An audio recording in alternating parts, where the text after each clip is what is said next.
इस वक्त की एक और बड़ी खबर सामने आ रही है। कुवैत ने अपने नागरिकों को इराक छोड़ने के लिए कह दिया। देखिए, अमेरिका ने इससे पहले अपने दूतावास को खाली करवाया था और अब कुवैत ने भी अपने नागरिकों से ये कह दिया है कि आप इराक छोड़ दीजिए, क्योंकि इराक में लगातार हालात बिगड़ते जा रहे हैं। कुवैत की तरफ से बड़ा फैसला लिया गया है। तो व्हाइट टॉकी ने भी अपने नागरिकों को इराक यात्रा के लिए मना कर दिया है। ये साफ साफ समझा दिया गया है कि उनके नागरिक इराक का दौरा ना करें। हालांकि वहां पर फ्लाइट्स भी रद्द कर दी गई है, लेकिन एक के बाद एक देखिए किस तरीके से इराक में जैसे ही हालात बाहर गए हैं हाथ से, तो देश अपने अपने नागरिकों की चिंता करते नजर आ रहे हैं। संजय जी, जाहिर तौर पर इस वक्त जो नागरिक दूसरे देशों के इराक में मौजूद है, उनको लेकर हर देश चिंतित है और लगातार एडवाइजरी जारी की जा रही है।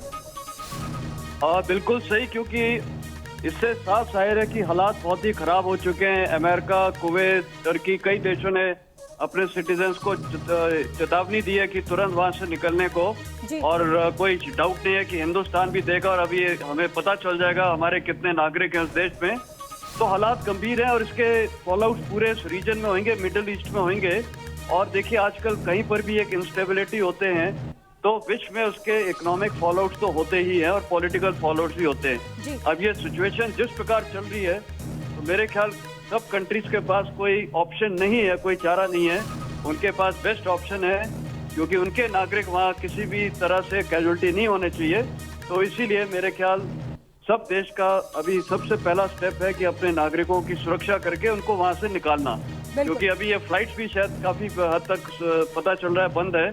तो अभी सबके लिए प्रायोरिटी वही है। और लैंड बॉर्डर्स हैं, ईरान के जरिए हैं, उस तरफ टर्की, लेबनान वगैरह, तो काफी ऑप्शंस हैं निकलने के लिए। नहीं तो ईच डे हालात खराब होते जाएंगे। ठीक है, संजय जी जरा ये भी समझाइए, क्योंकि श्रीलंका में हम इसी तरह की तस्वीर देख चुके हैं। इराक में भी अब जो राजनीतिक क्राइसिस था और जो इकोनॉमिक क्राइसिस है, उसी तरह से ये तस्वीर उभर कर सामने आ रही है। ये एग्जाम्पल है आगे कुछ देशों के लिए कि अगर इस तरह के क्राइसिस होते हैं तो वहां पर भी इराक और श्रीलंका जैसी तस्वीर होगी। बिल्कुल सही। देखिए, आज की तारीख में एक सबसे बड़ा लेसन दुनिया में उभर के आता है कि पीपल्स पावर, लोगों की पावर सबसे बड़ी पावर है, वो पॉलिटिकल पावर से भी बड़ी है। और जब लोग एक देश में यूनाइट हो जाते हैं, श्रीलंका में हमने देख लिया, अभी इराक में हम देख रहे हैं ये किस प्रकार प्रेसिडेंशियल पैलेस में, वहाँ स्विमिंग पूल में, और काफी दिन से वहाँ लोग ने घेराबंदी कर रखी थी।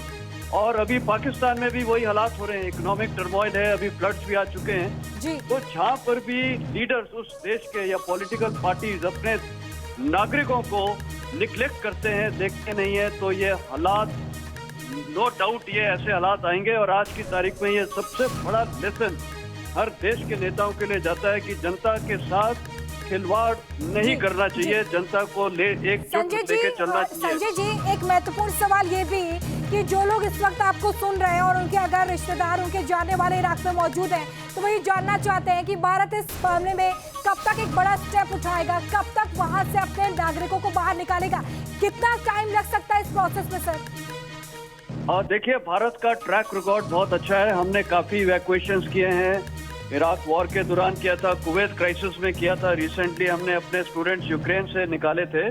तो हो सकता है कि हमारे ministry of external affairs, PMO office में ये मीटिंग हो चुकी होगी, और मेरे को लगता है आज के दिन शायद हुक्म पास हो जाएंगे और अपने नागरिकों के लिए वहां से निकालने के लिए हो सकता है एक तो मिनिस्टर्स जैसे हमारे जनरल बीके सिंह को तजुर्बा है, हो सकता है उनको वहां भेजा जा सकता है। और अगर वहां नहीं भी लैंड कर सकते हैं तो कुवैत जो नियर बाय बॉर्डर है वहां पर भेजा जा सकता है, और एडवाइजरी दी जाएगी सबको कि तुरंत आप रोड से निकलिए।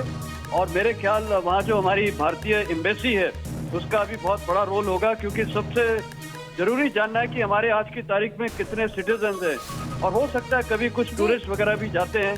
तो ये सब मेरे ख्याल एक एडवाइजरी एम्बेसी ने कर दिया होगा कि जो भी इसी का इंतजार किया जा रहा है संजय जी, क्योंकि आपने बताया कि भारत का ट्रैक रिकॉर्ड इसमें अच्छा रहा है, जल्दी फैसले लिए जाते हैं। एक महत्वपूर्ण सवाल सर ये भी कि जब भी इस तरह के युद्ध होते हैं, इससे पहले हमने देखा यूक्रेन और रशिया की जो युद्ध हुए उसका असर कुछ हद तक भारत के आयात पर भी पड़ा था। तो क्या इस वक्त जो स्थितियां इराक में बनी हुई है, जिसके और ज्यादा बिगड़ने के ही आसार है, भारत पर इसका आप क्या असर देख रहे हैं? क्या इकोनॉमिकल इम्पैक्ट इसका पड़ सकता है? देखिए, इकोनॉमिक इम्पैक्ट आजकल तो कहीं पर भी कुछ होता है तो विश्व में इम्पैक्ट होता है, लेकिन सबसे बड़ा इमीडिएट इम्पैक्ट होता है नेबरहुड में। जी। जैसे श्रीलंका में भी हालात खराब हुए थे, पाकिस्तान में भी हालात अभी खराब हो रहे हैं। अगर वहाँ ऐसी क्राइसिस होती है तो रीजनल फॉलोआउट होता है और जो भी नेबरिंग देश हैं उनके ऊपर तो एकदम तुरंत होता है। बाद में इसके इकोनॉमिक फॉलोआउट पूरे विश्व में धीरे धीरे प्रभाव करते हैं। जैसे संजय जी, ये जाहिर रशिया, तौर पर हम अगर वहां से तेल आयात करते हैं तो हम ये समझे कि पेट्रोल और डीजल पर भी इसका असर पड़ सकता है। सिर्फ इंडिया की मैं बात नहीं कर रही हूँ, ओवरऑल पूरे वो देश जो यहाँ से आयात करते हैं तेल का, उस पर इसका बड़ा असर होगा। बिल्कुल, वो तो कोई शक ही नहीं है, क्योंकि देखिए एक फाक से मेरे ख्याल ये भी एक बड़ी गनीमत की बात है जी। कि जहाँ पर भी एनर्जी रिसोर्सेज हैं, चाहे रशिया हो या इराक हो या ये मिडल ईस्ट कंट्रीज है, वहाँ इंस्टेबिलिटी बहुत ज्यादा है। तो वो इंस्टेबिलिटी से और जब ये सप्लाईज रुकती हैं तो पूरे विश्व में तेल के प्राइसेस वगैरह इफेक्ट करते हैं। तो मेरे ख्याल अभी ओपेक का बहुत बड़ा रोल है उनका, क्योंकि एक तो ये ऑर्गेनाइजेशन ऑफ इस्लामिक कंट्रीज और ओपेक, उनको भी तुरंत कुछ करना चाहिए क्योंकि वो इलाका उन्हीं का है और ये पूरे विश्व में काफी इसका इंस्टेबिलिटी से इकोनॉमिक क्राइसिस होगा। तो मेरे को लगता है कि ये इंडिया में भी लॉन्ग टर्म में इम्पैक्ट हो सकता है। अभी फिलहाल हमने एक अच्छी कार्रवाई तो की है क्योंकि हमें रशिया से भी अच्छा मिल रहा है कि तेल वगैरह, गैस भी, तो इससे थोड़ा हमें फायदा है। लेकिन लॉन्ग टर्म इकोनॉमिक फॉलोअप तो ऐसी कंट्रीज में जहाँ पर ये एनर्जी रिसोर्सेज हैं। ठीक है संजय जी, बहुत शुक्रिया हमारे साथ जुड़ने के लिए। और महत्वपूर्ण पहलू जिस पर संजय जी आपको बता रहे थे कि इस वक्त इराक में जो हालात है, इसका असर आने वाले दिनों में भारत पर कैसे पड़ने वाला है। एक बार फिर से तस्वीरें हम आपको दिखा रहे हैं क्योंकि इराक के लिए सबसे ज्यादा चिंताजनक तस्वीर है इस वक्त की। प्रदर्शनकारी राष्ट्रपति भवन के अंदर पहुंच गए, स्विमिंग पूल में मस्ती करते हुए दिखाई दे रहे हैं। इसके अलावा कई सरकारी इमारतों और संसद भवन पर इस वक्त इराक में प्रदर्शनकारियों का कब्जा हो चुका है। बगदाद में इस वक्त हिंसा भड़क चुकी है, 20 लोगों की मौत की खबर भी सामने आ रही है और 2 तस्वीरें हम आपको दिखा रहे हैं।